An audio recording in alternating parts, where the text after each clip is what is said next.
Hvad betyder A og B i en lineær funktion? A det betyder vækst per periode, og B det betyder begyndelsesværdien. Hvad betyder B og R i en eksponentiel funktion?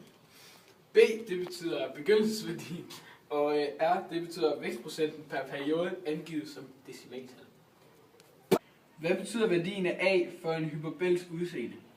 Hvis væksten er høj i A, så buer den mere. What?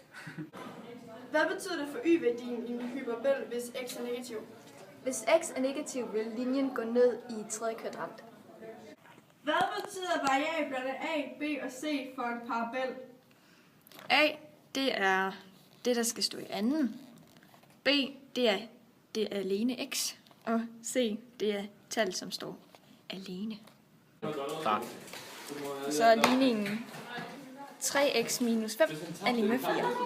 Vi starter med at regne det ud på den ene side og skrive det. I ved, hvad jeg mener. You know what I mean. Og det er så på den ene side, og så den anden side, det er 1 med 4. Og så er det der, hvor skæringspunktet det er. Ligningen af x plus 1 er lige med minus x plus 3.